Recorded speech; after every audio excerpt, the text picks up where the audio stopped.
This is Andy Purewal for Boxing Social in association with Betfred. I'm delighted to be joined by Marc Leach over Zoom. Mark, first and foremost, how are you doing?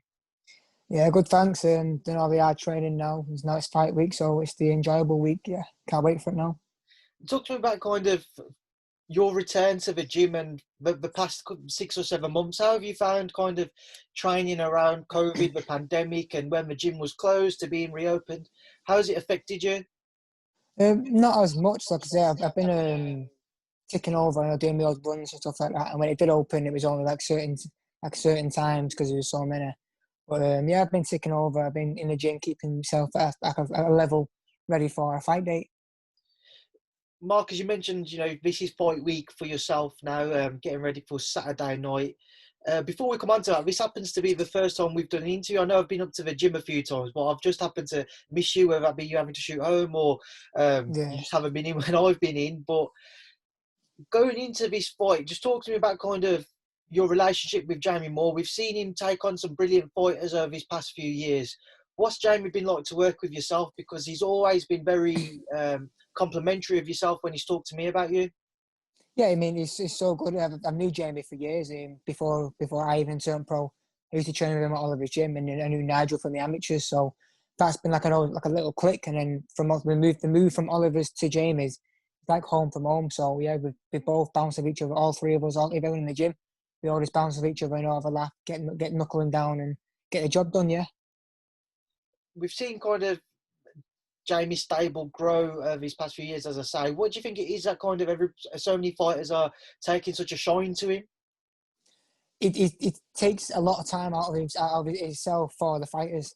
Whereas some people just for the boxing only. Whereas even outside the gym, he'll have a chat with you, make sure you're all right, and make sure you're doing stuff. Him and Nigel as well. They're both really down to earth in and outside the gym. I've got a lot of time for you, yeah. Mark, just moving on to Saturday night, you're gearing up to face Qais Ashfaq. Once again, whenever I've spoken to Jamie, he's always said, with Mark, he's just waiting for that opportunity. And now you've got one, and it's a huge one. Just talk to me about kind of where this bout came from. When was it first discussed? I'd say about 2 weeks ago, just over 2 weeks. Jamie said there's a couple of names lined up, Cash and Qais. So Jamie just said, yeah, he's said yes to both of them. I was happy with that. I said, I'll fight. All I wanted to do is get the opportunity to fight. And so now I've got the opportunity. I just can't wait. I'm not going to let it slip kind of thing. And I've been knuckling down in the gym, getting the rounds in, getting the running in, all ready for Saturday, yeah. Going into the fight, Qais will be seen as the favourite. But what do you make of that? Does any of that mean anything to you? No, it doesn't mean nothing. I like being the underdog, nothing to lose, a lot to gain. I'm moving up a weight, I'm fighting at a different weight, but we sparred before, so I know what he's about, he knows what I'm about. And yeah, it's going to be a good fight, a good technical fight. Couple of things, obviously, just to pick up on there, you mentioned moving up in weight. Was that just a matter of, it was this opportunity that you had to do so, or do you feel that you will be moving up there from now on? No, I mean, I'm comfortable making bantamweight. Like I said to Jamie and Nigel before, whenever the fights get offered to me, I'll gladly take. My weight, bantamweight. I'd move up weight. I'd even move up 2 weights if that's where the opportunity was to fight. All I need to do is get the opportunity to get out there, and I'll show what I'm about. Yeah. And you said you also previously, shared a ring with him in sparring. What's your your recollection of those rounds, and what do you take away from the sparring sessions? It's like a technical fight, really. And it's whoever's trained the hardest, got the right game plan down to a T, and who's on the ball on the night of the fight. And I reckon the way this training camp's gone, everything's gone to plan, and got the right game plan. I feel good in myself. It's been on Sky as well, so I've cut no corners, and I can't wait now for the fight. What should everybody expect to see from yourself on Saturday, Mark? For those who haven't been able to watch you as of yet, as you mentioned, it's on Sky, so it's a huge platform for yourself to impress on. What should everybody be prepared to see from yourself? Few skills, a bit of speed, a bit of footwork, head movement, a bit of flashiness. Yeah, try and bring it all in together. And what are you preparing for in the bout with Qais? How do you expect the fight to play out from kind of the early rounds up until whether you think you're going to stop him or whether you think it's going to go to points? How do you see it playing out? Yeah. I reckon the first half for the fight, I'd say, will be a bit cagey. Because we both sparred each other before, so we know about going to try and be a bit cagey. But then at the second half of the fight, that's when one of us will need to make a move. So whoever's ahead in the first half of the fight will then take over in the second half.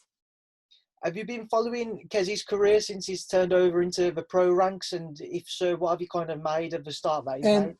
A bit, yeah, because like I say, we were from the same gym at the time, so he was always chatting and talking about who he's fighting and where he's fighting and stuff like that. Yeah,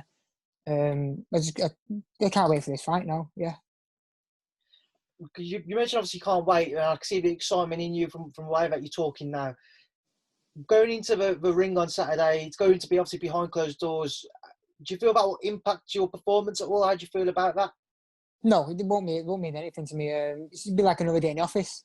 It's just business at the end of the day. And with fans or without fans, no, without being disrespectful, no one can be in that ring to help me out. So it'll only be me via crowds or no crowd. So yeah, I can't wait now. If you're victorious on Saturday night, Mark, where do you see your career going? What does it do for you? Well, my weight now, bantamweight. My next fight should be for the British or the final eliminator because I've already boxed for the final, and eliminated for it and won that. So once I won this one, I'll be mandatory then for my weight and the weight above the British. So it's wherever the opportunities come from there. I'm happy to fight anyone, anywhere, anytime. It's just getting, like I say, the opportunity to fight them people, which is the hardest part. What do you make of the British champions at both bantam and super bantam? Yeah, they're both good lads. They're both really, really good. I'm not going to say a bad word about them because they are really good. It's just I know in myself I can beat whoever gets put in front of me on that night as long as I put it in myself in the training. And I know the better the opponents, the better I fight. So because I know I can't cut any corners and I've got to do everything perfect for me to get the best out of myself. And obviously being on a Sky show as well, I'm not cutting no corners. So I want to show what I'm about, kind of thing. Mark, before I let you shoot off, I just want to touch on a few other fights involving people who are in your stable up there in Manchester. Start off with Akifs. Akif obviously victorious a couple of weeks ago against Kane Baker. What did you make of Akif's performance and his win?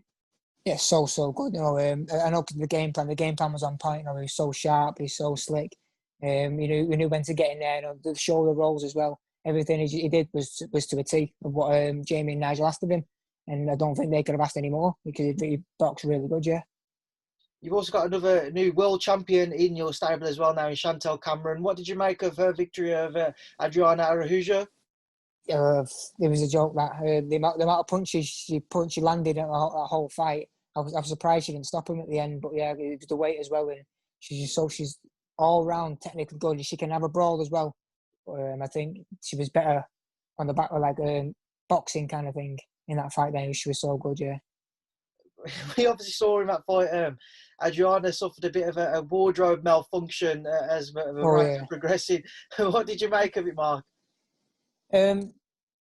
Like I say, it's only them two in there. So unless that didn't put Chantelle off, which obviously it didn't, they can't take any away from her apart from it was a top class performance from Chantelle.